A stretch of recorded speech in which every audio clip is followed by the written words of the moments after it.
Hi everyone, this is Lada from Astrolada.com, and back by popular demand, here is Mike Amato with me. Hi Mike. Hey Lada, how are you? Great to see you again, and thank you so much for coming. And you're going to help us now. We're going to talk about an amazing topic: how to change our lives, how to make big life destiny changes. And thank you so much for taking your important time. I know you have a flight in a couple of hours. Mike is very international. He has a few companies. He runs between the ends of the world, but he's taking time for us guys, for our audience here. And Mike is an international entrepreneur, business starter. He's been more than 30 years in the top financial services. Maybe some of you have seen him even on TV, like financial TV. And Mike is also has started a company where he wants to share with the normal person, like you and me, how to implement what he's learned of how he transforms big companies, how he transforms big corporations, how to implement it in our personal life for success, for happiness, for well-being. And today we're going to talk about this amazing topic about how to make changes easy, because that's the hardest thing. Usually we make a change only if a car, if we have a car accident, if we get very sick, but Mike wants to give us the easy steps how to do this consciously.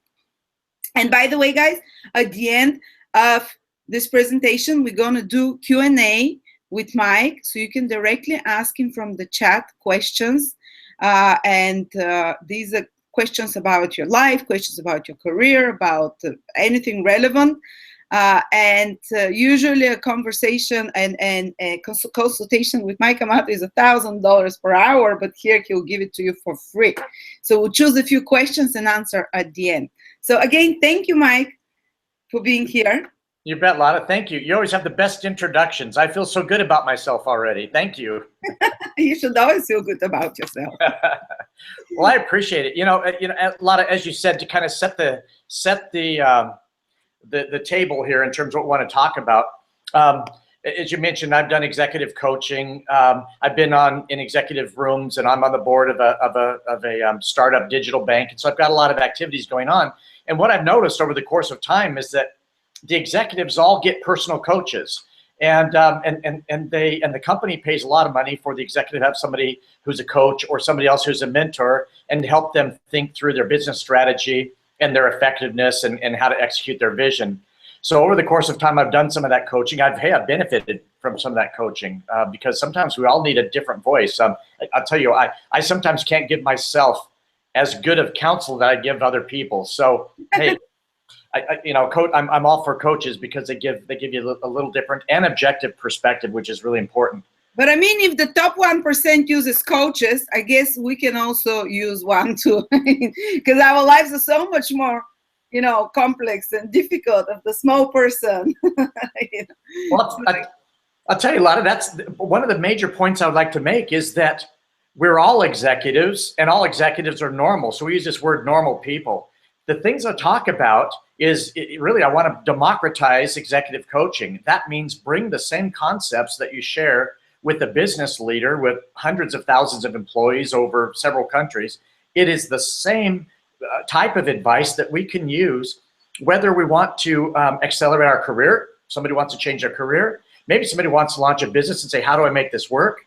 Maybe somebody wants to have a better relationship or just a happier life and a life strategy. So the concept is that I actually want to demystify some of this idea about executive coaching and bring it to everybody so that people can benefit from some of these thoughts and processes that definitely work. Now, they work if the individual's ready to change. I've talked to a lot of executives who think they want to change. They talk about changing and they listen to change, but they just simply don't want to change for whatever reason. So that happens to all of us as well. I mean, how many people are looking around on Facebook or YouTube for coaches and wisdom of the universe, right? And the question is, does that really help us change? So look, my style and everything I like to share is all around the same type of content, but getting into the most basic form, because it is not complex, very basic form that says, how do we, not just what do we do, but how do we execute and change and transform our lives and reach our life destiny? And I think it's actually very, very easy. And I promise you, everybody listening here can make it happen. So a lot of that's why I'm doing this. And I'm actually having a lot of fun, actually more fun than executive coaching, to be quite honest with you. Oh, wow.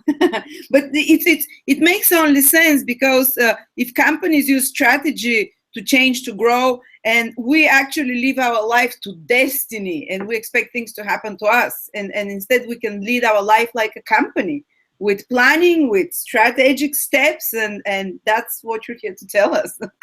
Well, that's it. That's exactly it, Lada. You said it. Because I look at a lot of the advice from other coaches, and there's some really good advice. You know, hundreds of thousands of good coaches, right? So many people that can help any of us. But when I look at it, a lot of times it's a lot of how you should think and how you should think and how you should think, and that's an important first step. But then the second step is, well, how do you execute on that? So now that I'm thinking the right things, what do I do? And often we stop right there as coaches and say, you have to have the right mindset. And that's all the inspirational messages that you see with a mountain and clouds and rainbows and unicorns, you know. If you dream it, it can become. And yes, it can, but we play a role in that.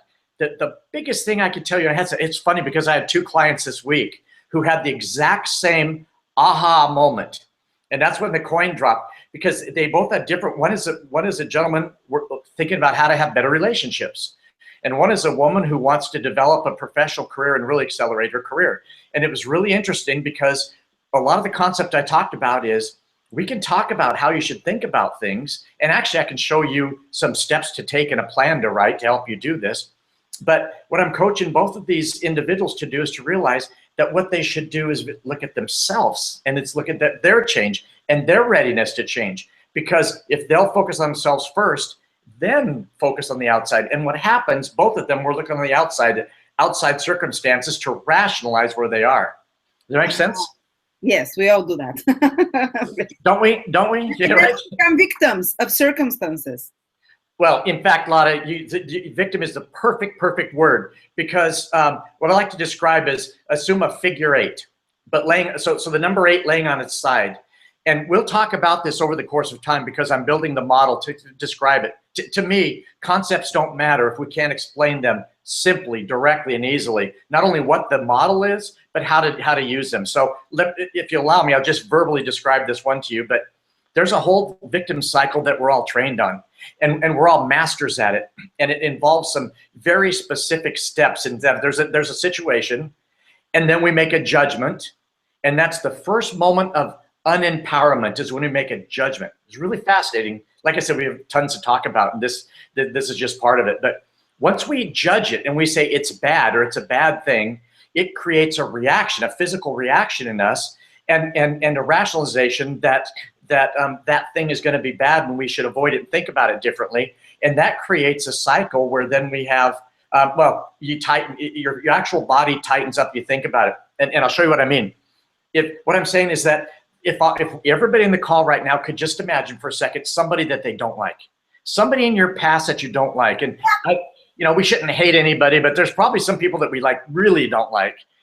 And if you think about them, close your eyes and visualize their face and visualize the last time you maybe saw them and they were saying something that really made you not like them. If you did that, I could tell you, if we're in a seminar right now, which I want to do sometime soon, but look, what happens is the breathing actually gets shallow. Yeah, or stops fully. Yeah, or stops, yeah. I mean, I think about it, I go, oh man, and my fist, actually tension comes right here. And so what happens is I judge it as a bad person, a bad event. And that creates something that says, I am now not empowered because the problem is them, not me, and they're making me angry. So I'm not breathing, my body's shutting down. And now I start doing things and start thinking about them and saying, how do I move them from my life, or how do I change them? Or if only they weren't here, I'd be happy. And what it does, it completes a cycle that brings us right back to the beginning that says nothing's changed. Right now, none of us changed anybody who has made us upset or frustrated in the past, not one of us. And yet we just spent a lot of energy. In fact, I'm having a hard time kind of letting go. We should actually relax a little bit and relax and breathe, because it's hard to let go of that energy that creates a cycle. It's called a victim cycle, because we're not empowered. The other person is actually, even though we conjured them in our mind, they're actually driving our physical, mental, and spiritual body at that moment. So that's victim, that's disempowerment. Totally giving our power to this image we have of this person in our life. Yeah, and it's incredibly, I'm like I said, I can still feel a little bit. And so if that's one side of that figure 8, But what if we had the same sort of a thought about the person, but what if that we took a other turn around the other side of the figure eight, and what if we didn't judge that person? That's interesting. What if we assess that person? Very, very different word. But if I go, oh, do you know what? This person is making me feel this way. I wonder what's going on with them. I wonder why they're doing it. Or I wonder really what's happening here. Why is that driving that reaction? And that's the first moment of empowerment. Now I have empowered myself to almost visualize getting in a helicopter and looking down at myself and observing instead of judging. Now your first moment of empowerment comes around. And now if we don't judge, we start to feel differently. And we start to decide, you know what, I've got a few choices I can make how this person's responding to me.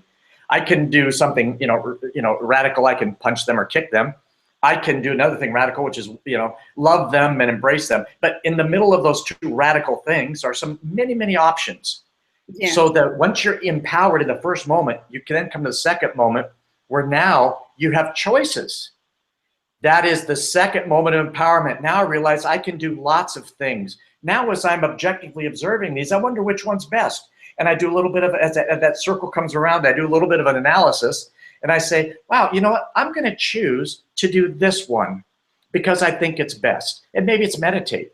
Maybe it's do some more work on myself as to why this person bothers me, whatever it is. And that changes from the victim mentality. Now I've got past my second point of power. And what's that called?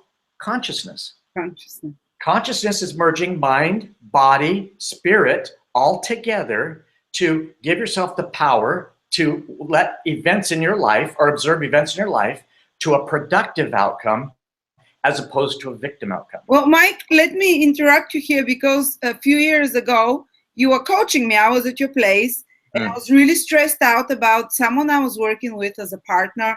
And I was like, this person has great potential, but they never fulfill their responsibilities. And I was stressing and upsetting for a few months and crying over it. And you looked at me and you said, why do you perceive it like that? And with a few sentences, and you said, perceive this person that this is the most they can give. Don't judge them. Don't get aggravated about them, because I felt personally betrayed every time this person didn't fulfill their obligation. You said, why are you putting such high expectation to this person? Accept them that this is their potential. This is the maximum they can do. The circumstances in their life, obviously, this is their character.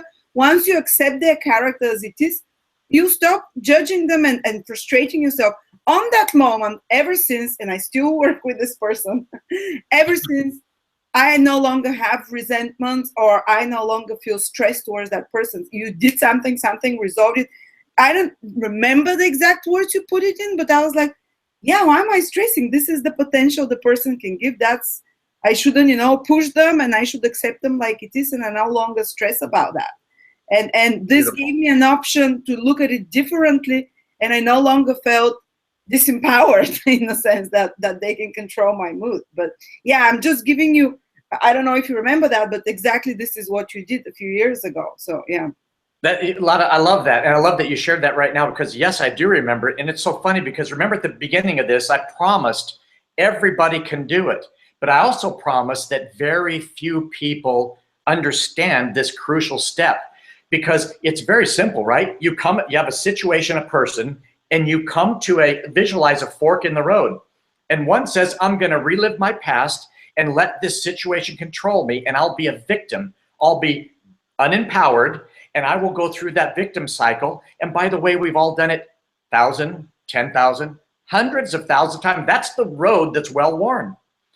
And the funniest thing, Lada, just like you, it is so amazing when it finally clicks. I just talked about it one time with the couple people that I'm coaching right now.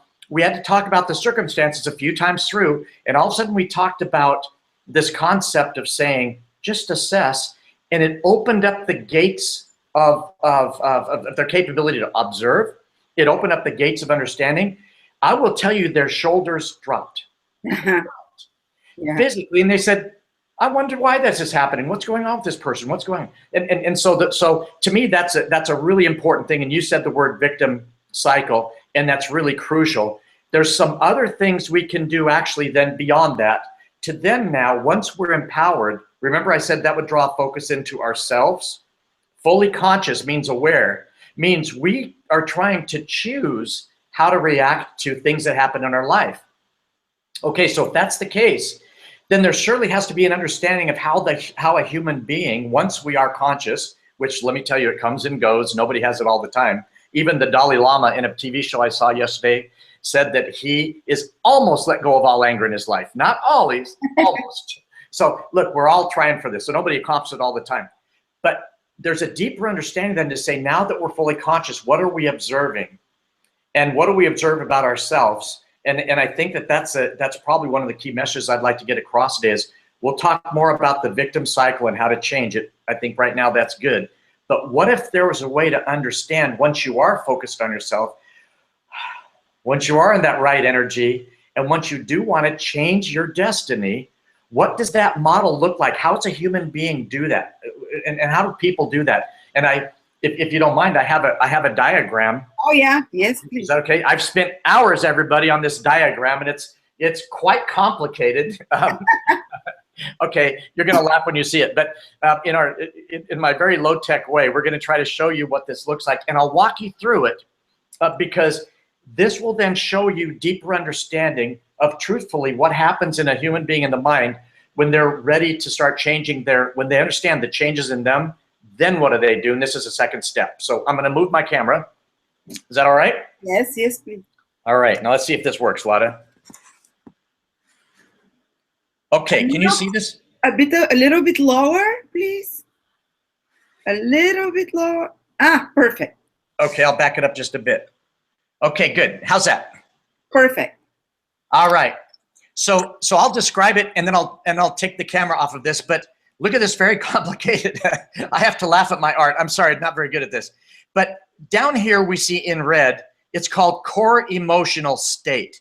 And a lot of that's every mammal, pardon me, including humans, have core emotional survival systems that are geared to help us survive and exist. And there's 7 of these emotional systems in play. Now, what happens is those 7 systems, if there's an event in our life, and it can be something minor, something severe, but no matter what it is, it triggers one of our core survival emotions. We cannot avoid it. It's in our brain stem. You'd call it our ancient mammalian or ancient reptilian mind. So it's programmed there. And what happens is this drives then a reaction. It drives into our brain. Actually, neuroscientists can show that actually had pathways into the working mind that say how we think. So the core survival systems informs us what system we're operating under, and it drives our mind, which says how we think. That then, once we know, once we've driven how we think, it creates a mood, and that's how we feel. And this is really important because as we look at how we feel, it starts to inform the next step, which is the emotions. There's 3,000 emotions that we can use to describe, and this is how we express our feelings. Okay, so let's go back. 7 core survival systems. Let's say one of them is triggered is fear. It causes my mind to think of running or I'm frozen, causing me to want to do something.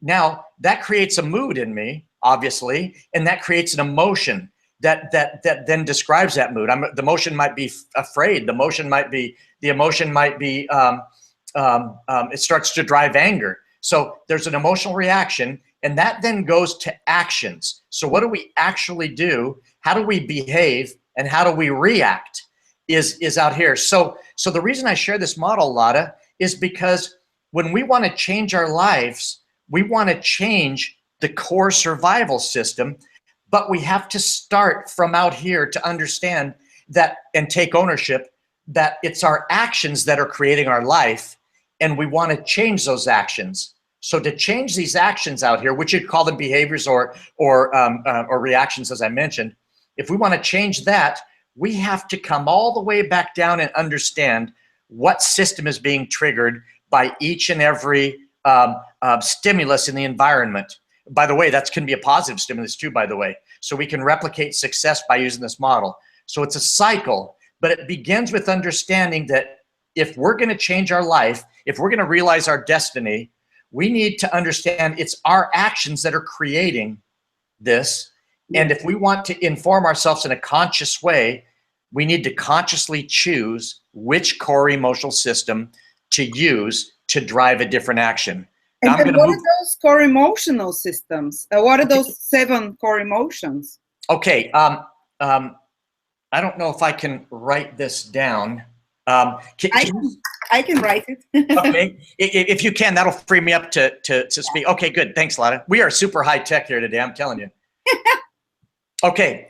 The 7 core emotional systems that drive all of our thinking, feeling, and actions. Okay.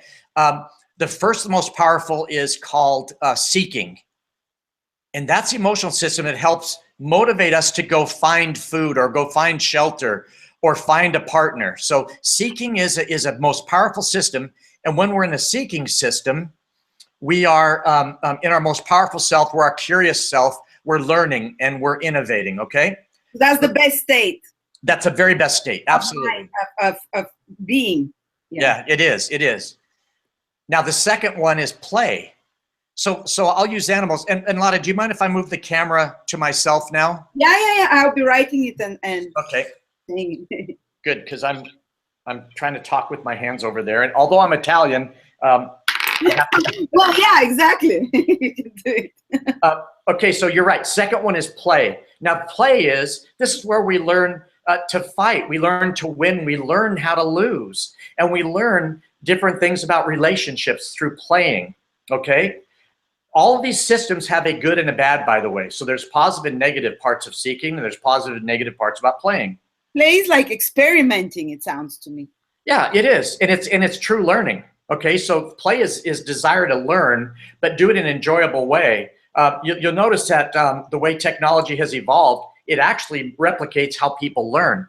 You know, there's not instructions on a lot of the social media network. You just touch, you move screens. And when you watch a child pick up an iPhone, there's not a manual. They don't study a manual and learn how to use an iPad or an iPhone. They just start touching. So that is playing and that's learning. So that's the most powerful form of learning, I think. And it doesn't have a sense of fear there because you just go in and you play with the mud and you just jump in because when people have fear, they would not allow themselves to try different things even. But it seems like a good state of being, play.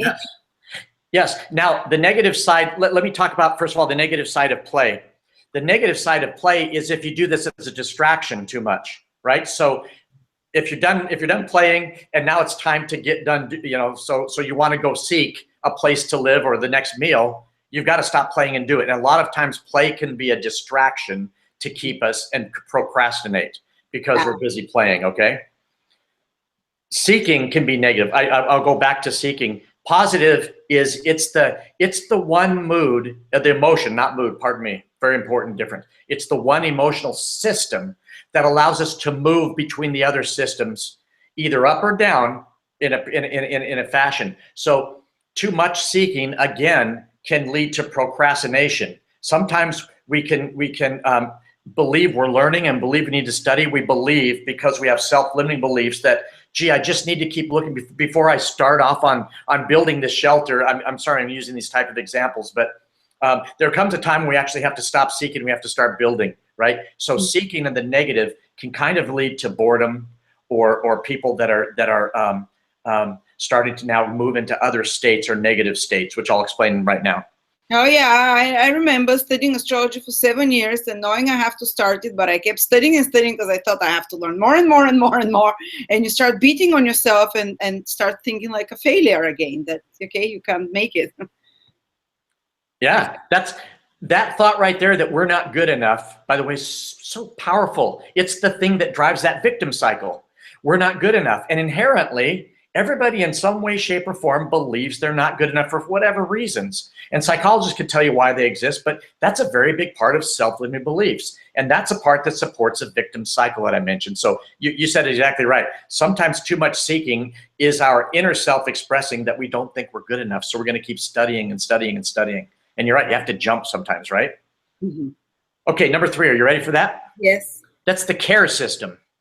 Care. Yes.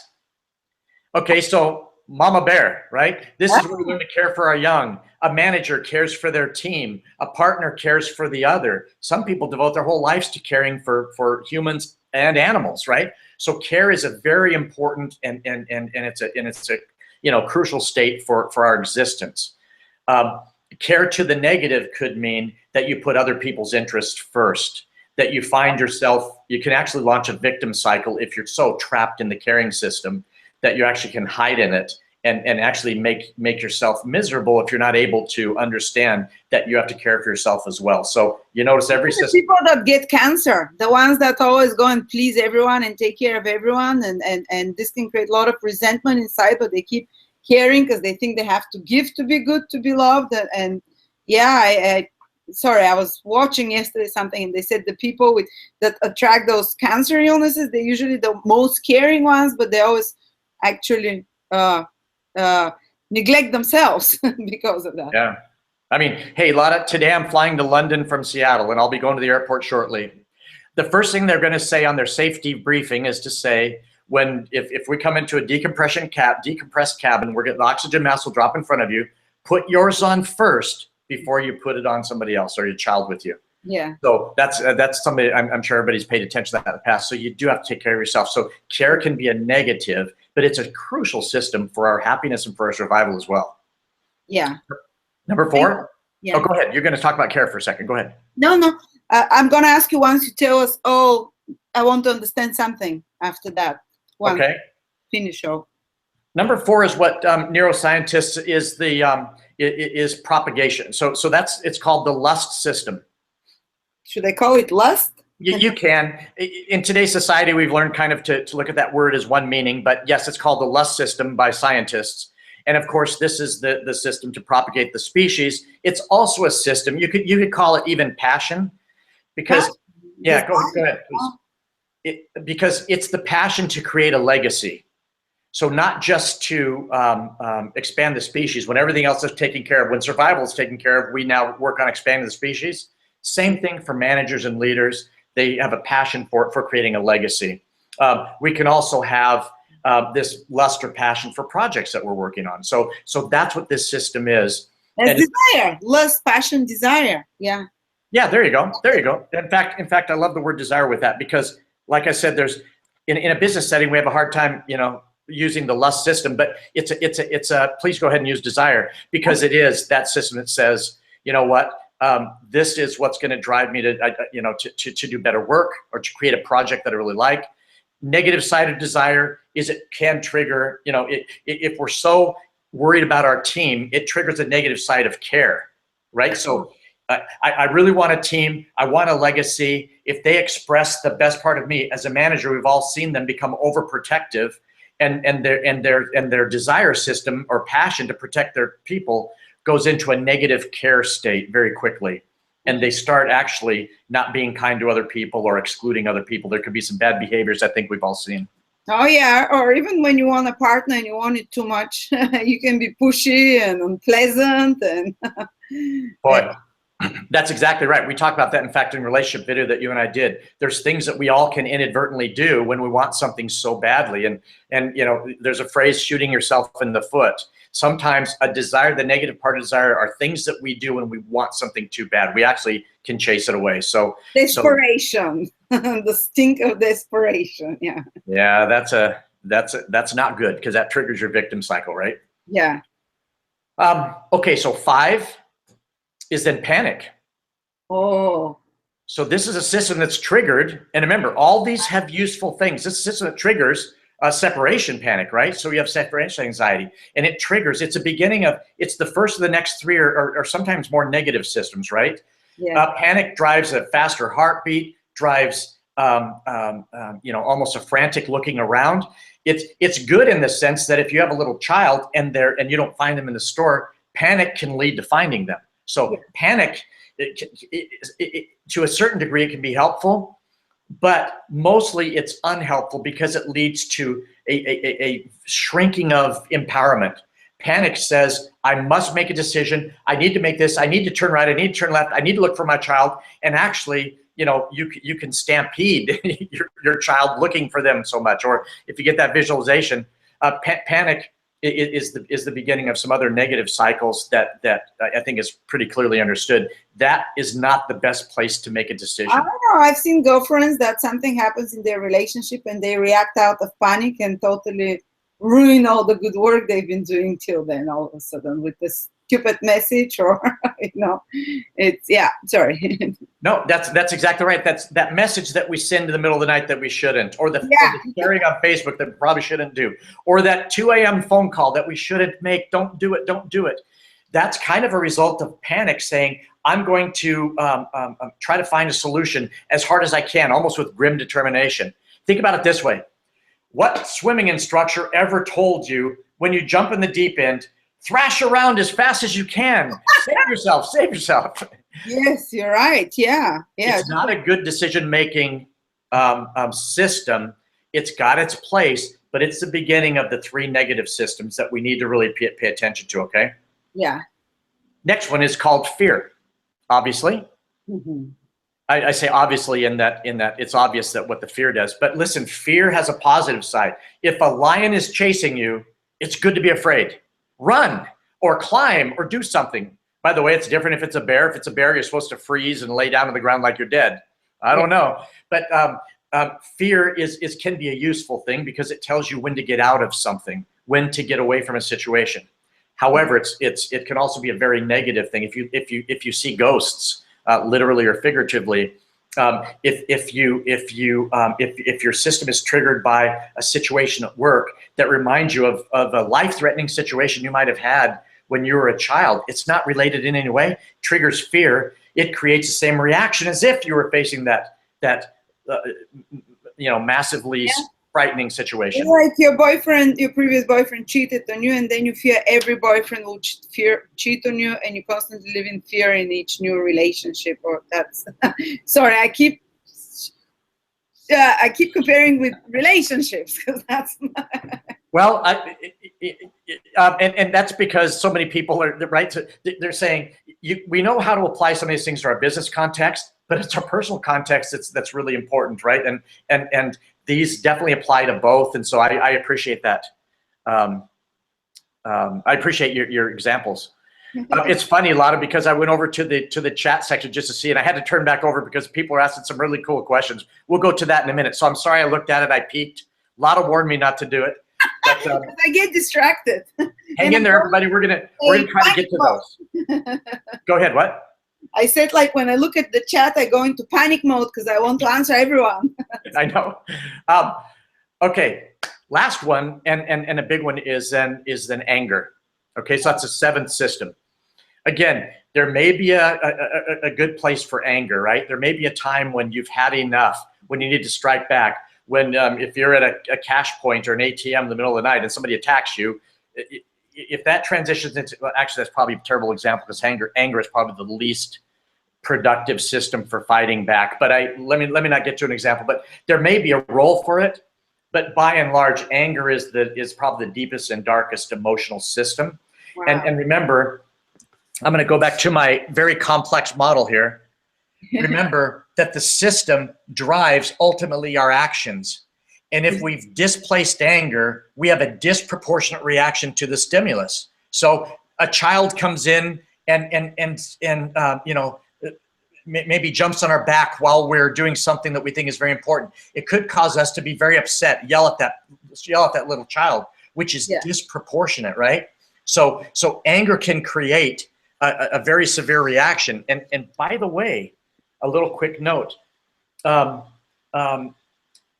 lot of these systems are activated to extremes by introverts. So a lot of times introverts face these to the most extremes, whereas extroverts are modified in their reaction to these. And again, the extroverts constantly express things, vent them all the time, but introverts, So imagine you have the same 7 core systems in somebody that's an introvert and somebody's an extrovert, and then you have the same stimulus. An introvert will have more severe reactions to these things, and it's something really to think about.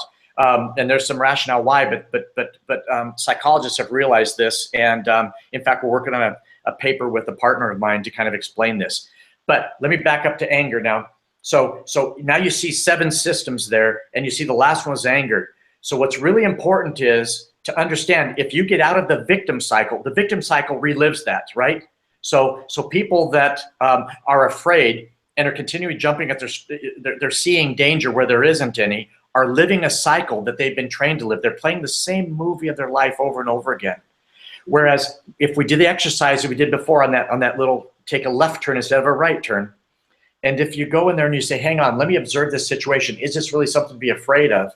Now you're moving into the seeking system. And now you're seeking to understand. You've just empowered yourself. So it's so simple and yet so difficult. One of these 7 systems are triggered.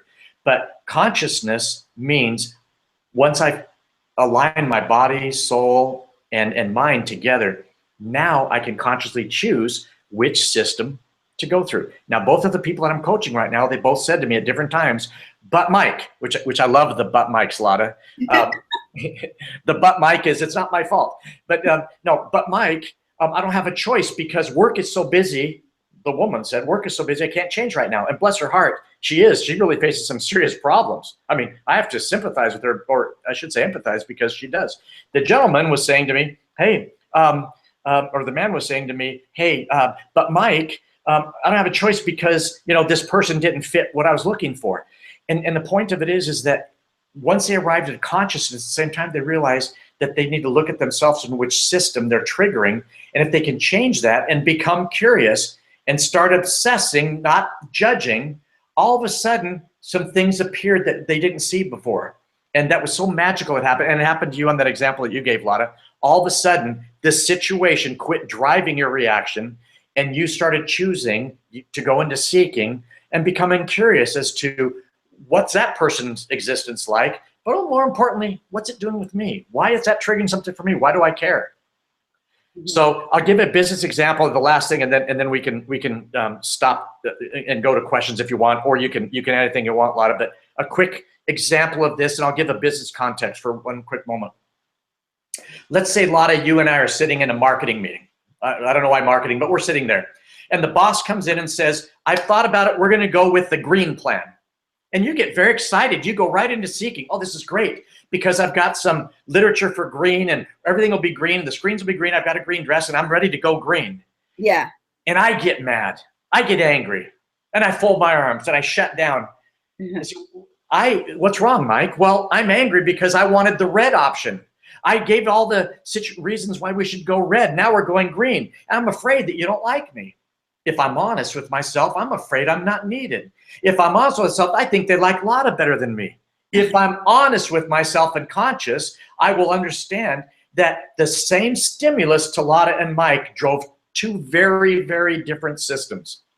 And that is an example of how the system drives different reactions. And I think I've already made the point about how to change that and how to have a different reality. So Lada, does that example help kind of bring this to light? Yes, totally. I just have a question. Those 7 core, because you say they're core modalities or modes of being. Yeah. Is it something that usually a person someone can resonate just for a big part of their life, say from a panic or from desire? Is it something that is constant, or is it something basically that it's say if someone is based on fear, basically most things they would answer back from fear? Is that what it means? There is tendencies, but it all depends on the situation. Uh-huh. Okay, so a taxi driver yelling at somebody will not bother one person, but it will trigger panic or fear in somebody else. Okay. So the stimulus, so even a person who's afraid might not be afraid at a scary movie, or might not be afraid of a certain type of stimulus, whereas another person is. So it depends totally on the stimulus and also then the tendency of the individual. So it's kind of a combination of those things. But there's definitely patterns, Lada. We definitely exist in patterns. And that's why, there's so much talk about how to change our lives. I'm going to kind of bring this back to that point of our destiny. We actually keep ourselves from realizing our destiny, realizing happiness, because we don't understand this concept and we don't understand the patterns that we've lived that drive the outcomes. And as long as we blame somebody else, And as long as we blame external things, I'll be happy when I get a new car. I'll be happy when I get a new partner. I'll be happy when I get my right career. When we do all that, that's all external things. We continue to live in a cycle, and we choose some of these less productive systems to run our cycles that have left us where we are. When we change, then we look at ourselves and we assess, not judge. Now then all of a sudden different things start appearing. And you know, the whole idea about the secret of the law of attraction, it's not magic. You definitely do attract the things that you're looking for when you're in the seeking system. When you're seeking, you'll find it. When you're panicked, when you're in a victim cycle, you really have a hard time finding it. Not that you can't, but it's a lot harder. Does that make sense? Yeah, so basically these lower feelings, we have to try and transform them by going into the desire, care, play, seeking mode, somehow bringing them there, which gives us options once we're in the upper core beings, and basically learn how to react for everything with those other core reactions, and that will transform us basically. It absolutely does. So when in the video we said, what is the way, the most powerful way, I think even the only way that you can realize your life destiny, it's understanding these systems and understanding how to consciously control them, and how they can actually bring what you want, what you most want. They actually will bring them to you through empowerment and through fully being conscious. But those are the words, what they mean actually to be conscious. That's what empowerment means. And these models help you understand what we do that gets in our way, and what we do. I feel like a wax on and wax off, but what we do to get in our way and what we do to break through and so simply see the world in a new reality. So it's really fascinating when it happens. Wonderful. Yeah, and to be honest, speaking from my personal perspective, for years I was stuck on those panic, fear, anger at myself and the situation. And sometimes it even happens, I don't know, subconsciously, that you go into this side of playing, seeking, and care. And I've been constantly 80% of the time in seeking, play, and care state in the last years. So you can move from here to there. And I was constantly in fear, anger, and panic. I had panic attacks even. This is like the physical expression of it. Wow. And I couldn't breathe, and I would go to the doctor and they'll say, it's you again. You know, fears that the smallest thing, I'm dying, the smallest, everything goes worse. You know, in my head, everything will go worse. And for everything, I would react with those three lower feelings. And you can transform, because now I'm here seeking, playing, and caring. And when something fearful comes, I'm like, this is just in my head, you know. I can do something about it. But like, I wanted to give people an example that it's happened with me. It took years, but you can be up there. Absolutely. And we can self-discover, right? So you didn't need me to tell you all this. We know it. And some of us, and I would venture to say all of us, have unconsciously done this before. Because we all have successes in our life that we can look to and say, when we did, it was this. But I can promise you this, not only did it work for you, Lada, but it worked for me. And I'm practicing everything that I'm saying here. It's like standing on a ball. You never relax. You never stop. You never arrive. Well, I'm doing the same things. I've started a winery, and the winery's growing. We've got a digital bank in London that we're working on developing. I'm working on a tool to help people understand some easy ways to work through this thing. So as an entrepreneur, so the point of it is that I have to do all these things. And when I get into seeking, things start going. When I get stuck down in self-limiting beliefs and get caught up in either low desire or even a little bit of fear because I'm afraid of what people think if they saw this or that or something else, I'm telling you, that's what blocks me. So I'm living this. And so it's not something that I say theoretical. It's not that there's some people that know this and some people that don't. We all know it, but it's very difficult for us to do it every single day. But I'm doing the same as you, Lada, which is trying to live this and do it better and better every single day.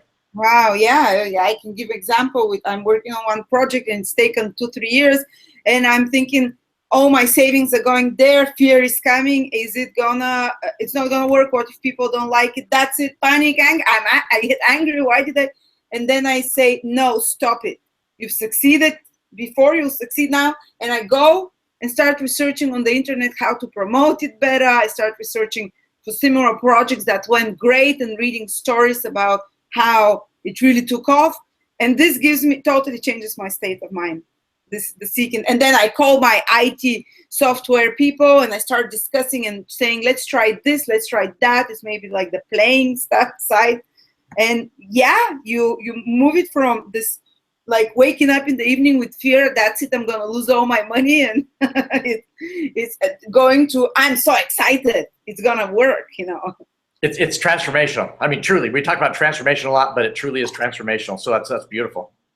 Oh, perfect. So now, maybe if you want to take some questions from people, they've been writing, because I don't want to keep you to, because you have your plane to catch in a little bit. Well, let's see what people are asking and see if this, let's click over to that and let's see what people are saying about this. Holy cow, you have to tell me how to look at these. People are talking astrology. Wait. Guys, does anyone have a question pertaining to what we're talking about? And you can write them to us here, and Mike will try and answer a few of those. Hey, I see people from different places. Hey, look at James Dean. James Dean says, Mike, I come from humble beginnings. I love that, James, and I love you for that too. I don't know if we can actually see if you answer that back, but humble beginnings are a good place to be. And I think both Lada and I can relate to that. So bless you for that. and that's the biggest empowerment, you know? If you come from non-humble beginnings, you don't feel empowered when you achieve something. But when you come from the humble beginnings, this is when it comes. All right. So look at this. Hey, Lisa Birch, sorry, Lisa Birch. I'll say that to you. Thank you for your comments. Assad concerns, you wrote down sexuality, relationship, and finance. Assad, this model works for all of those. It absolutely does. Everyone, and the same process works for all those. I just promise you that. So we can certainly work through that. There was a question just now I saw that went by that said, does this work for mental disorders?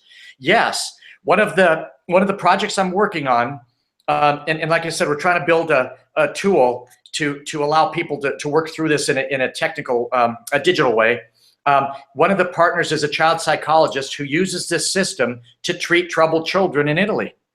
And absolutely, these 7 systems help guide her treatment with them. So absolutely, it is used by child psychologists, and in fact, it was a neuroscientist who kind of spelled this out through experiments in neuroscience in terms of understanding how the brain actually is influenced by the 7 survival systems. All right, so there's a great question here. Go ahead, Lana. Yeah, they're really good. Do you have one you like? Yes. How can I deal with someone who undermines me and doesn't trust my work? I've always showed my work is effective, but he continues to do this. Many people are in such careers where they do a great job and they don't feel appreciated, and they're not being appreciated. Dang, that is a really good one, because that's very tough, because there's some nuances that could drive different reactions.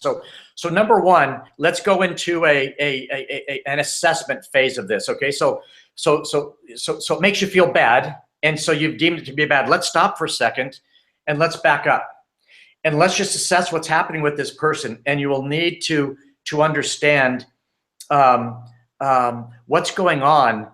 And maybe start by saying, how would you feel if this person validated the work? So what does it look like when they don't appreciate it? How are they signaling that to you? And what would it be like if they did appreciate it? What would you feel? And why would you feel that? And I would ask you to do that, because sometimes we want something and it turns out that really wasn't the secret. I'm going to link in another question that I saw earlier. There was a person who emailed me, saw the last video we did, Lada, and Sandy emailed me and said, how do we practice this when we're under stress, when something very bad happens? How do we practice that? And I'm going to merge these two things together and say, actually, these situations are gifts, because that drives the greatest change. So whether the boss doesn't like what it is that you're doing and they don't appreciate you, it allows you a chance to practice and to change something. Because there's something about you that if you could change, you would be able to look at this differently. And just like. Hello? Oops. Mike dropped out. Just a second, guys. He should, maybe his battery finished or something. He should come back online. Sorry about that. He should join me any moment. I wish I could continue, but like, I'm just texting him very quickly to tell him he's dropped out.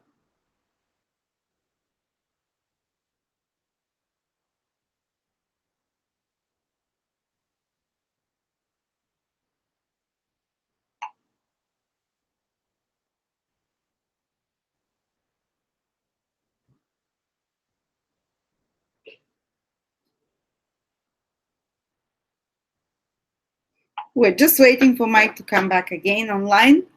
Sorry about that. I'm just maybe showing you again the system, the core emotions, starting from the lowest: anger, fear, panic, then going to desire, to care, to play, and to seeking. And we're trying to transform them from the bottom, going up towards changing those states, constant states, into the higher manifestations. This is how you transform your destiny, basically. And we're just waiting to have Mike come online. Cosmic interference, yeah, guy. Oh, here it is.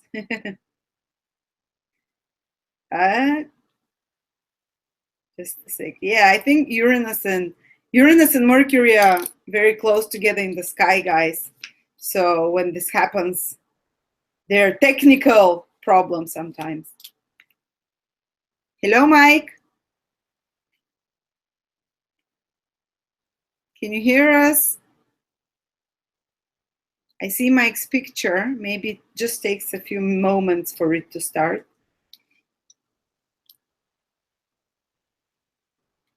Hello?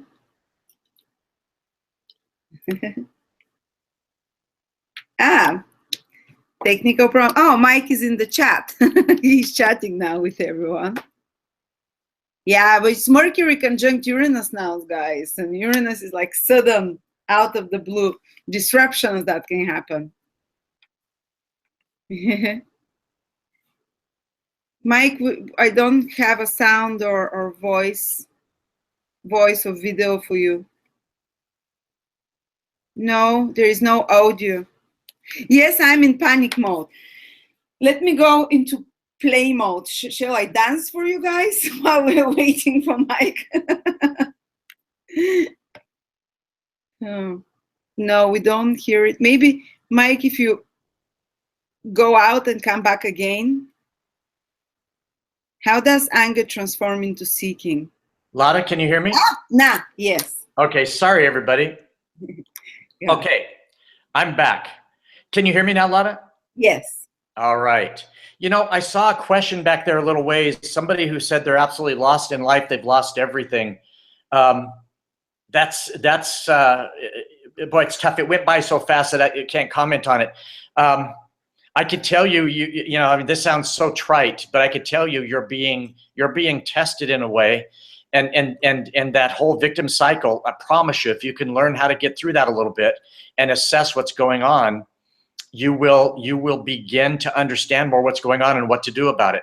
Don't worry about what to do yet. Understand more about what's happening. Your response is everything. So I hope that helps even just a little bit. So I promise it can. If you'd like, find my channel and email me. By the way, all of you, feel free to look at my YouTube channel and email me. But it's Mike Amato, the YouTube channel. Yeah, it's supposed to be Amato Spark. Amato Spark. Yeah, so try Mike Amato or Amato Spark. Yes. So all right, guys, you can email Mike directly there and ask him questions. Someone said, "How do you transform anger into seeking?" From the lowest to the highest. I mean, yeah. Hey, you know what? The first stage of really understanding anger is it's really introspection. I'll tell you, the first thing is to understand when we're triggered with anger, there's something really going on and we're reacting to something. So anger means, number one, become very self-aware. Don't judge, observe, and become self-aware, and start and go into a relaxation. If you can't link your body, your mind, and your spirit together through relaxation or meditation, you can't get rid of that anger.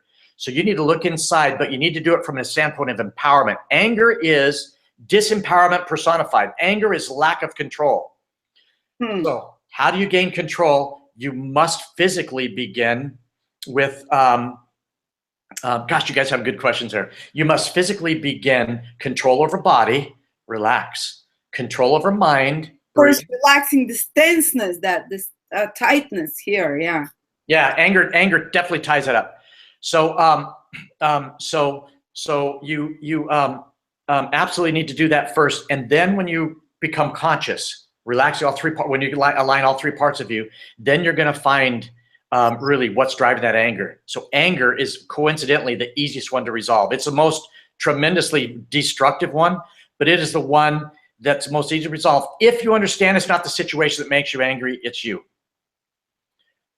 Now I saw a question said, will somebody get the job of that they're dreaming of?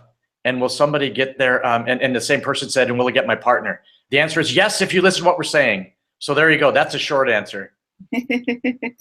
Yeah, but you won't get it just dreaming about it. That's a big part of it. You won't get it just thinking about it. You can make it happen. You absolutely can make it happen. You can attract the person in your life if you are assessing and fully conscious, much easier than if you're judging and going through a victim cycle. Yash, was that your question? Thank you. Thank you very much. Rumi, thank you for your kind words. I like that a lot. Okay, Miss Intuition says, when did the show start? How much have I missed? All right, Miss Intuition, you're being tested on, I think, on that one. Okay, do you see Assad says, when in anger, I get quiet from inside and tended with my neck gets tight. Yes, Assad, exactly. It's inside. And that's the beginning of number one, realizing it's inside you is the beginning of stopping the anger. Start the healing from the inside. And I'll tell you what, the anger a lot of times is a judgment of what you think about yourself. Please think about that, reflect on that. Lada, do you see a question that you'd like to? Oh, nice. There's some big ones here, huh? K Light. Lada, can you still hear me? Yes, yes. Okay, good. I want to make sure I didn't lose you guys. K Light, that's a tremendously challenging situation. Wow. With your ex. Yeah, definitely. That's the only thing you can do is keep your cool right now, get good legal advice, stay calm, and remember, you've got many, many options, okay? Do not fall into the trap of thinking you have no options. You do. Your behaviors driven by your mindset will determine the outcome of that situation. Stay cool. It's your behaviors that will drive it. Don't do things that chase it away. Wow, yeah. But sometimes indeed we're in such situations when it really, say the court case has taken our children and does not allow us to see them, and we haven't done anything wrong about it, and we're really put in a position of victimhood. How do you, my God, this would make me so angry. I mean, wow, how do you overcome, how do you stay zen when you totally unfairly almost like put in a corner by circumstances? Wow. I mean, that's the height of the, if there's anything that's going to make you feel disempowered, it's when a spouse can do something like that by taking away your most, the person you love most in your life. And it's even more crucial, and the model actually even works better when you recognize that. Do not, like I said before, do not become disempowered. Absolutely remain in power and assess the situation and look, and a good counselor helps and a good lawyer helps about all the different ways you can, because there are options you have. And once you identify those options, you can then plot a course of action that will help you get what you want. But truthfully, that's the best thing you can do. Absolutely stay in touch with yourself and make sure that you are looking at empowering yourself. Now Margaret asked, do I have a video channel? And the answer is yes. You can watch my videos on YouTube. I'm at Amato Spark. AMATO Spark, SPARK, or you can do Mike Amato Spark. I'll put the link, guys, below in the description of this video so you can. Okay. And by the way, Lada, my Facebook page is Why Not You by Mike Amato. Perfect. And the whole reason, why not you? Because every time you guys ask a question, you begin listening to the answer. Please say to yourself, why not me? So so please, when you look at this, say why not me? Because it can be you. So that's how I begin. Say why not you? Okay. Look at this one. Let's see. How can I overcome being shy and underconfident? Okay, so Liz K is an introvert, right? So she's shy and not confident in social situations. Liz, one of the key things, introvert's a very interesting thing because you're feeling things differently. You're feeling things much more extremely than an extrovert. And the first thing is to love your introversion. Love yourself, because your question embedded in it is something that says maybe you're not adequate because you're not that way. And please don't look at it that way. Love yourself, and you will send an energy that will bring people to you in social situations. Please don't worry about that.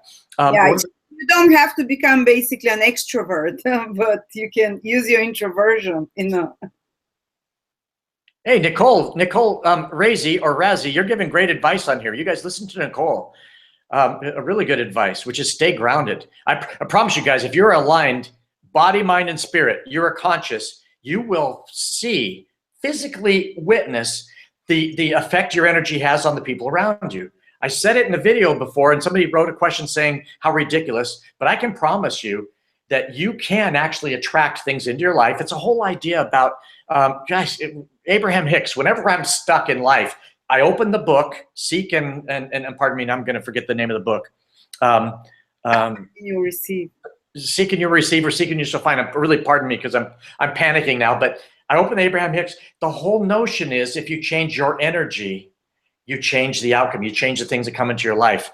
Don't laugh at it, or if you want to laugh at it, you can, but you'll never benefit from laughing at it.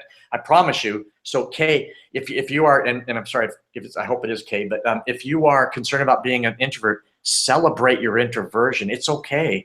And you will see that you're going to send a whole different energy, if you don't mind me saying that to you. Okay, let's see. Gosh, guys, there's big stuff. Britt wants to know, how can I overcome abandonment issues? Chrissy wants to know, well, Chrissy's given the answer. Focus on your strength to build confidence. Confidence is just a killer, guys. It's a wonderful app. Get your confidence app going. Abandonment issues are pretty big. I mean, yes, this system works for, or this way that I'm describing, using understanding your core emotional systems. Abandonment is totally a panic system, and so there's some pretty complex things that drive that.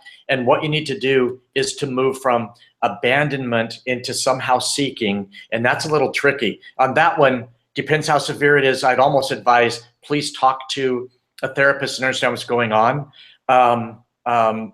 If it's really severe, but if it's not severe, there are some tools that we've talked about today. And guys, I'm going to try to get some more material out there, because like I said before, there's a way to display this model better, and there's a way to describe it and show you how to use it. To me, advice is only partly helpful if the person given advice or given the tools doesn't show how to use them. So we're going to try to help you guys and get those tools, but we'll see what we can do to answer some of those more severe questions.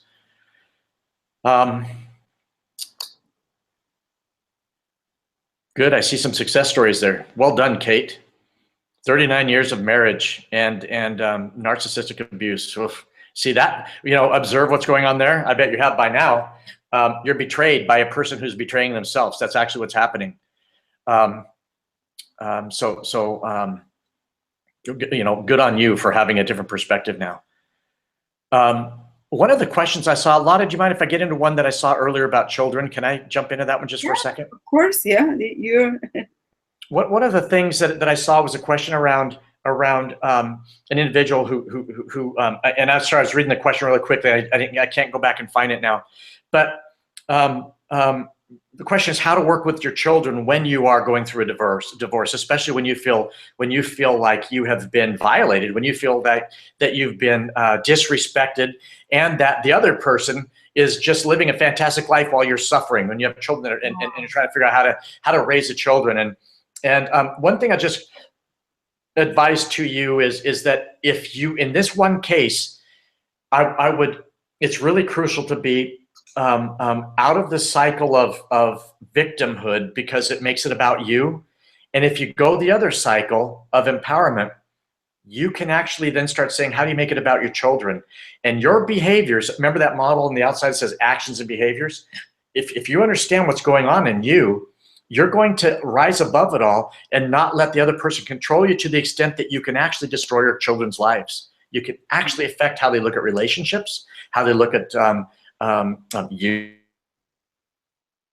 Oh no.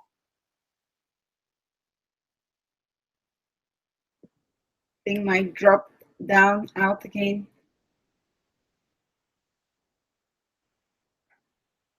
Hello. Wow.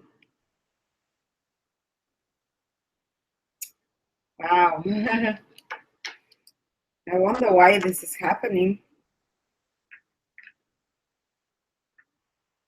Maybe we should do a separate video just with Q&A with Mike, so he can focus on 4 or 5 questions in depth and answer all of you guys.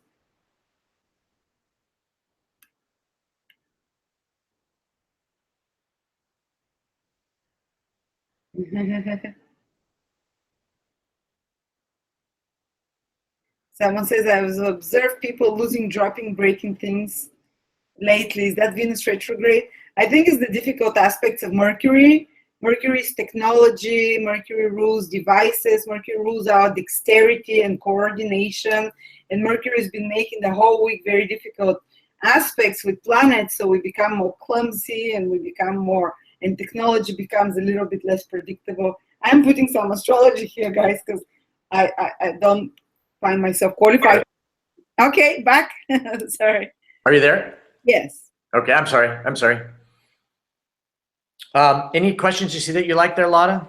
I liked someone was asking about their mom, that they're in a very unhealthy relationship with their mom, and they say, how do I resolve that without creating a rift between us? And apparently the mom is very, I lost it where it is, but the mom is challenging them all the time and pressing the buttons. And someone else said, if I don't react with anger, I believe they'll be taking more and more advantage of me. How do I, so someone said, I believe some anger is necessary sometimes, because if the kind I try to be, the more they try to press my buttons. Yeah, you're right. Sometimes you need motivation to get out of a situation, and anger can be that motivator. Remember, use the system to your benefit. So getting anger moved to seeking. And in some of these cases, there's somebody here with a bad neighbor who has really come after. Michelle says there's somebody with a bad neighbor coming after her and being threatened and everything. And there's sometimes when you're seeking, and that means seeking to remove yourself from a certain situation. It just may be healthier, because you're not going to change. Trust me, it's very difficult to change other people, and it's very difficult to change your reaction to somebody threatening you. And so anger can be a very powerful tool to put you on a seeking. Think of seeking as a train that moves you through the systems. Get on a seeking one, and you may have to seek a new place to live, as much as that may sound like a cop-out. Sometimes you do actually have to exit relationships, exit jobs, exit residence, place where you live. You really may have to do that. So even if it sounds like losing, actually it's empowerment sometimes, leaving and removing ourselves. And I would say, even I've seen with like someone who asked about their parents, sometimes you can't change sometimes the parent, no matter how nice you're to them, they'll keep pressing their buttons. Stay away from them. Basically. Yeah. Don't become nasty and whatever, but don't if they constantly keep doing that, don't be in their face all the time, because it will keep repeating over and over. Or tell them to sign up for this webinar. They can see what we're saying. Maybe you can change them, but they sound dangerous, and life's too short for that. Hey, Tara Moreno asks, she's in a codependent relationship with her mom. How do I separate? She's asking, how do I separate myself from her without creating a real relationship or business? I'll tell you, Tara, I'd get a lot of advice on this one, but my reaction is this. Um, um, when you look at a situation, especially with a parent, a lot of it has to do with you can be manipulated into a certain place. And what manipulation does is keep you in a victim cycle, keep you from exiting it, because a lot of it can be looked at as saying codependence means that you are dependent on each other, which means you are in a relationship that's in a cycle and it's trapped. And I don't want to come on too strong against your mother, but a healthy set of relationships, especially with a parent, are two people that are whole coming together to have a life. So it's not two half people to make one whole. It's two whole people that really come together and have a life. And of all things, parents should understand that. Now, a parent who's afraid, and if you could identify the correct system that she's operating from, because she might be afraid of losing you, and she might be afraid what her life is like without you. So she might be laying that on you. And if she does that, that's codependent if you allow it. Now, remember I said earlier that stress can drive change. So sometimes stress can be a wonderful gift. And stress of a codependent relationship, if you're actually truly tired of it, right? You may not be tired of it. You may want to relive it and keep there because you actually are getting something from that. But if you're not, and if your question implies that you're maybe want to change something, Nicole, I would say I would think about changing so that you can move out of the current cycle. You can help your mom deal with her fear, but develop your own and grow in your own, and use this as a way to practice this this emotional cycle and move from victim to empowerment. And again, it always starts with assessing, not judging. Your question implies there's a judgment that you're trapped, and you're not trapped. You're not trapped at all. You have many, many, many choices. And so I would ask you to look at that, get in a helicopter, relax, and understand really what's going on with you and with your mom, and see if you can't get a way out. But sometimes separating from a situation allows both people to grow. And I guess that's what I was trying to say is you would be causing stress with your mother, but it would be stress that would allow her to grow, to be quite honest with you. And she may need to grow past this. It depends your situation, but the word may be polite. I think she does need to grow past this, but also you do too. You need to understand if this is something you really want to have and want to create, and you should think about identifying your ways to utilize different systems to get through this. I hope that makes sense. Oh, wonderful advice. And I can give an example with my dad. Every time we're in the same room for longer than a day, it just gets out of hand.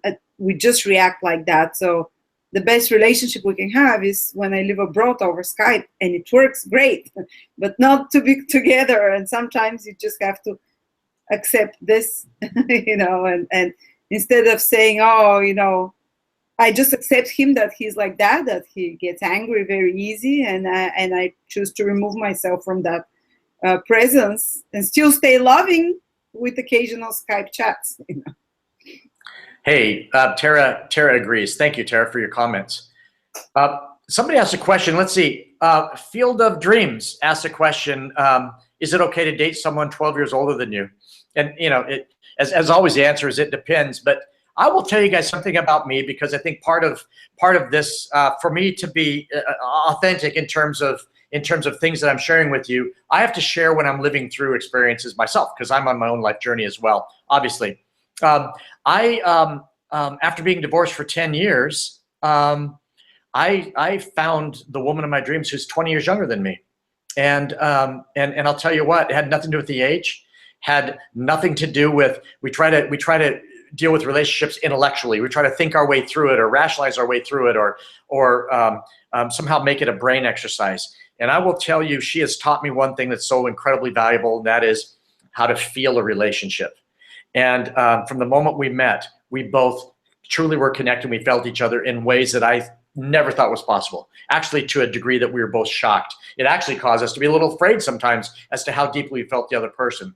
And because we're soulmates, we believe there's a lot of sparks. So soulmates are not a peaceful existence. So soulmates can cause a lot of sparks. Well, we've had a lot of sparks trying to understand and deal with this fear of being so connected. So my thing about age is, hey, it's up to you to decide what's the right age for you or not the right age for you.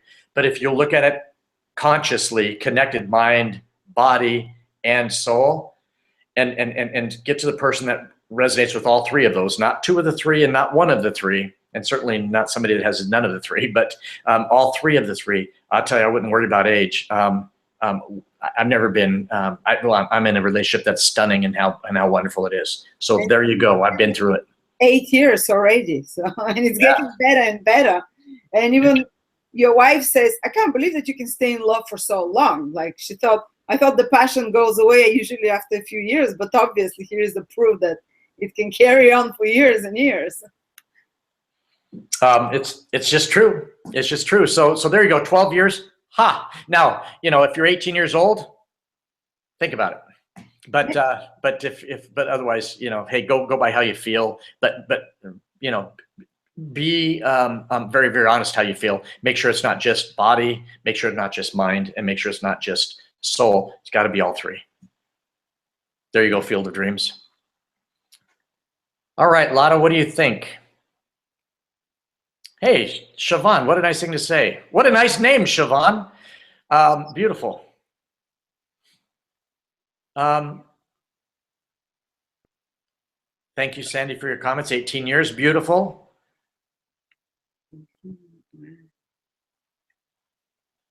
All right, Astral Princess says, what advice can you give me? Well, are you talking about advice for the Final Four in basketball or the Super Bowl champion next year? I need a little bit more, Astral. But, oh, hey, Revamp Music says they need help with motivation. Oh, you guys, you have to go to my channel because I just made a video a couple weeks ago called, and again, I'm just beginning on this, so forgive me. I don't have the follower base that Lada has, but if you will go and look and subscribe, I would love you for it because I need to build a follower base. But hey, Revamp Music, you need help with motivation. Let me tell you something quickly about this, and I'll try to move quickly because we're going to run out of time. But listen, motivation. Okay, so a lot of times people say motivation and inspirational interchangeably. But I want to share with you, inspiration is what you're looking for inside. What we're describing in this process is to become inspired. Okay, so inspiration is something you find yourself, and that's the fuse. That's a candle with a fuse. Motivation is the spark. Motivation can come from the outside, and by the way, motivation can be negative. If my boss tells me to get something done, or you're fired, that is motivating me. I should get something done. So keep in mind, motivation comes from the outside. So Revamp Music, if you want motivation, you send me an email. We'll talk about what's going on with you. But I'm telling you right now, if this conversation with Lada, if listening to Lada's life journey, looking at her go to over 100,000 subscribers from 4 years ago, just beginning this and having doubts about how she should do this, or talking to me about how I've got various different things going on and some of the things that I think about and deconstructing, they're all meant to motivate you that it's absolutely possible. So not just Revamp Music 21112 or 212. It's not just you that's looking for motivation. Everybody here is looking for motivation. And I'm hoping that tone of voice, the energy coming across the line, everything we're saying is motivating all of you to say, why not you? Because if you want to reform your life, to change and you have the vision that you want, I think we call that realize your destiny. You've got inspiration inside of you. Discover it. It's there. Get some motivation from the words that Lada and I share with you and light the fuse. And hopefully you'll see that this should provide the motivation that you need to do it. If not, I've got a lot of videos. Lada certainly has a lot of videos in terms of ways to do that. But get in touch. And hey, what I try to do is motivate my coaching clients, again, by giving them the same advice I give executives, except I will tell you they listen better than executives. And I love it a lot more than executives. So hey, let me know and let's talk about it. But look, Revamp Music, I'll give you one more comment because you have the word music in your name. Sometimes when I get stalled, and I don't know if this works for you, Lada, but I stall sometimes, and I will tell you, it's actually music that gets me back into alignment. So you've got music in your name. Use music to get yourself motivated sometimes. Get yourself back on track because there's all sorts of stimulus we can use to get us in the right seeking system or maybe the right play system, and music can really do that for me. Meditations is one of the key tools.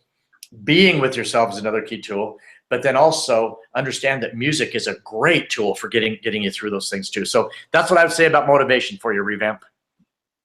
For me, motivation comes usually after I get competitive and angry with someone. It comes in the hard way, but then it grows into inspiration once I stop being angry with that. Say someone is doing better, or that's probably my Aries nature, or someone really upsets me and says a nasty message that they don't like something about my work, and it really motivates me actually to change.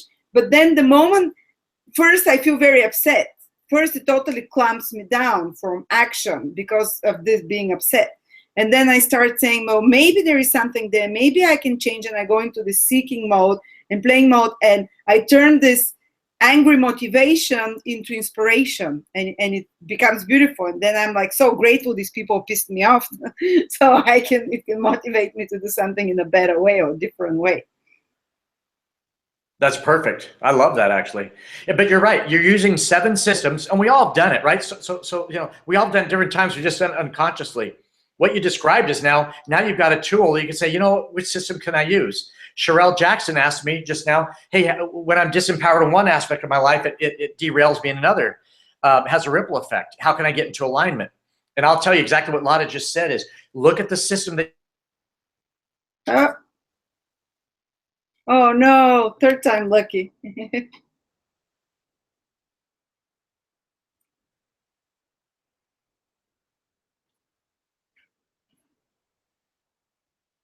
Hello.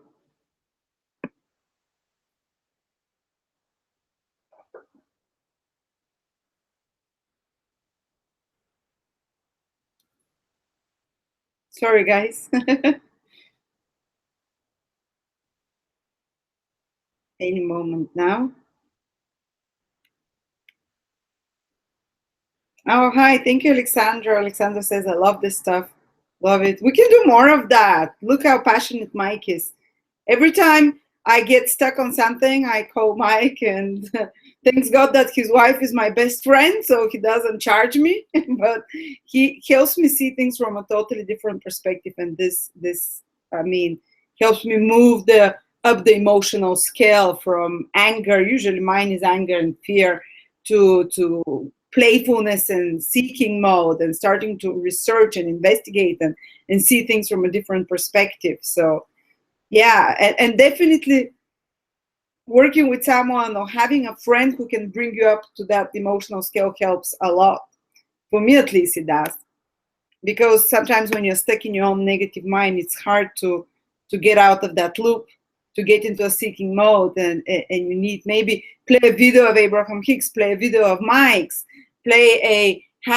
just send someone an email and ask them to give you a different perspective to get you into this state of mind that you have different options, you know, that it's no matter how much you think you're pressed in the corner and there is nothing else to do, there are different options. And when you start seeing them, this is what empowers you. I was just waiting. There we go. Okay. Where did we drop off? I just did the most fantastic closing in the history of closings. Where did I lose you? Well, hey, you didn't see that and you kept talking? Oh. Do you remember the last thing I said? We were talking about you were answering someone's question. Oh, did I finish it or not? Oh, I forgot now. Okay. Basically what I was saying is this. The question was, I'll do this really quickly because I don't know what I'm repeating. The question was, if I feel disempowered in one part of my life, it affects another part of my life. Mm-hmm. And how do we stop that? How do you get grounded? And the answer is totally disempowerment is you deciding to limit your choices, limit your options. You've judged and you're trapped in a judgment cycle. So first point of power, assess, not judge. Second point of power, and you're giving yourself power, you're empowering yourself, is to then look at all the options that you have. And sometimes I told you I'll use music, I'll use a book, I'll take a walk in the woods. It always entails grounding myself though. But empower yourself, make the choice to give yourself power. You'll be amazed how quickly and how instantly it will change the feeling of disempowerment, because disempowerment is your choice to give away your power. Take it back. Take it back. Wonderful. Okay, I see somebody said in capitalized, they said, K-Light has a question. And I'm going to do that before I sign off because I have to go. K-Light says, yes, music. So I don't know if there's another question from K-Light. So anyways, I will need to get going here a lot. I've got to head to the airport. But what I was saying in my most phenomenal closing voice that nobody heard was, you guys, it's been really fun to talk to you. Please go and subscribe to my channel. A lot is helping me grow my channel, because if you'll help me subscribe and grow, I'll create tools that will give you a chance to see these, use them in your life, and have this have the ability to not just verbally describe ways to reach your destiny, your life's destiny, but really tools that will help you do that. So you'll help me do that. I'm formulating now some of the content that could so that can happen. But please, it's a blast to talk to all of you. I really absolutely love it. I always have to say thank you to Lada. She's my friend, and she is so phenomenal to spend so much time with me and let me describe these models that will help all of you. I can just say we're both going through the same journey as all of you. So everybody, thanks for listening. Lada, thanks so much for letting me come on today.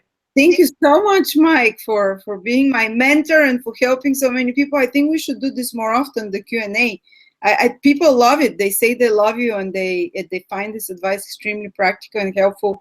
Maybe we can do that more often. Maybe we can do those Q&As where Mike is great on one-to-one. This is what really sparks this is his biggest gift. Being a double Libra, he feeds off of you, of the communication, and he's amazing on the spot, exchanging ideas with the person, communicating. So I think you should, and we should do more of this, because people are loving it. Thank you. Thank you so much, Mike. Absolutely. Thank you guys for the love. Lada, you've got the most loving community of people. I just think it's fantastic. I feel it. I love you guys too. I know. It's like I'm so blessed. I mean, kisses to everybody, because it's so amazing.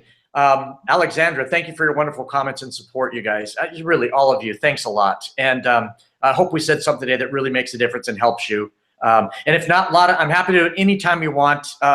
This is my life. I love helping people. In fact, I'm going to London. I've got I'm mentoring 3 people, and we've got some really cool stuff coming up. So I just love doing it all the time. Thank you. Wonderful. Thank you, guys. And we'll see you soon again with Mike with Q&A and life advice.